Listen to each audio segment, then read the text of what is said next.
Right, so here we are with the program, activity activity 3.2 on page 48. And we open the program and read the instructions. Very important to read the instructions. Okay, so we have marks stored in an array called AR marks. Let's go and look at our array. Let's go find it. Go to the main program. Click F12. And there is our global variable called AR marks. It has been pre-filled. It's not a constant variable. It's got 10 boxes, and those are filled at the time that the array was declared. This is not a constant array. In other words, we can change the contents of that array. It's integers. It says array 1 to 10 of integers. Interesting to see how this is written. You can study the way this particular declaration is written. And this I integer must be used for something. We will see just now. All right, so we've actually done some of this code already. When you display the array, we double click the button. We just say for k equals 1 to 10. We've got the code written there. Rich edit out.lines.add int string k. And that is equal to into string and AR marks box number k. So we've done some of this already. Next button, average. Remember, for average we have to have a sum and the number of things. So this is how we do it. Set our sum equal to 0. And then in the for loop we say sum equals a sum plus the contents of the array.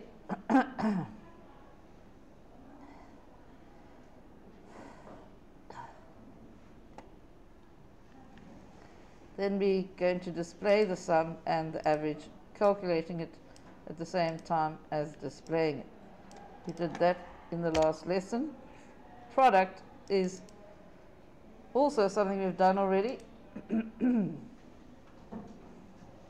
We want to multiply each box of the array by the next one, by the next one, and the next one, and the next one. It's going to be a very large number.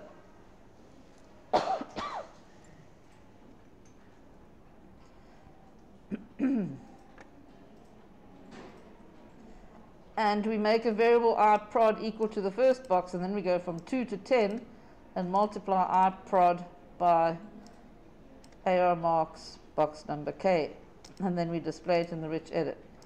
Might be useful to go and put in an empty line here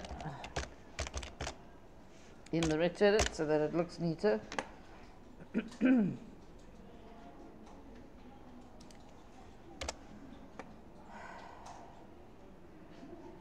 Then the next thing that we're going to do is the range. So we want to display the highest and the lowest mark and the position of the highest and the lowest marks in the range of the array.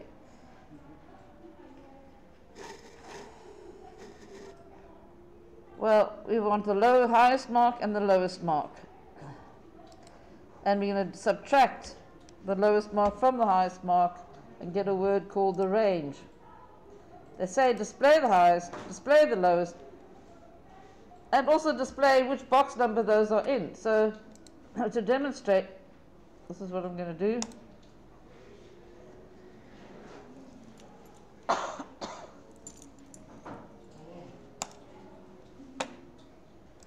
I'm going to get an Excel spreadsheet, and we will go and check out what the array looks like. We know we have 10 boxes, eh? Okay, so there they are.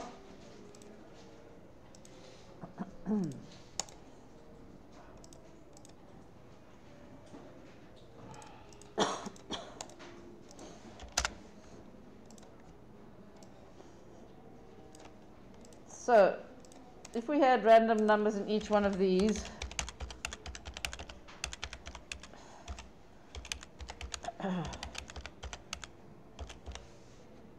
if we want to know what the highest number is, guess what we do? There's an algorithm here that we get. We get R highest. R highest. We're going to make that equal to the first box. Oh my word. We make R highest equal to the first box. In this case, what will the first R highest be? It's going to be this one, isn't it? 34. Then we're going to go through each one of the other boxes from 2 to 11 to 10, sorry, not 11. From 2 to 10, we're going to check each box. Is that greater than R highest? No. Is that greater? No. Is that one greater? Right, so the R highest is 67. But what is the position? High, pos. The position of R highest in the array, they want us to store that as well.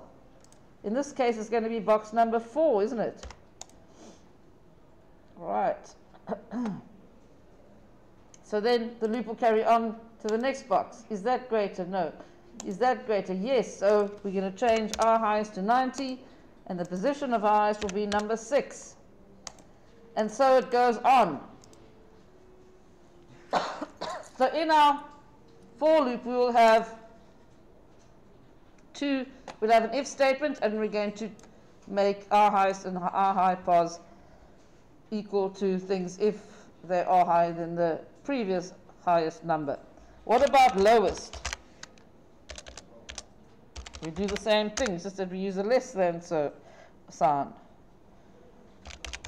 So we'll have these two variables, I lowest and I low pos. I'm just making those up.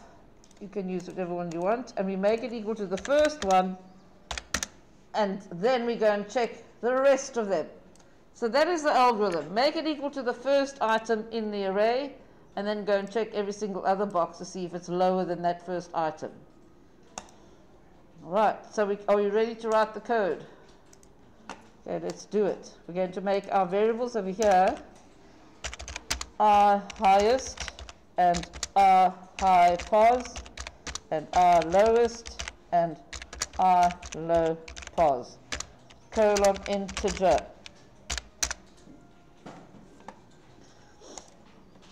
Okay, have you all got your variables up? I'll give you a chance to do that.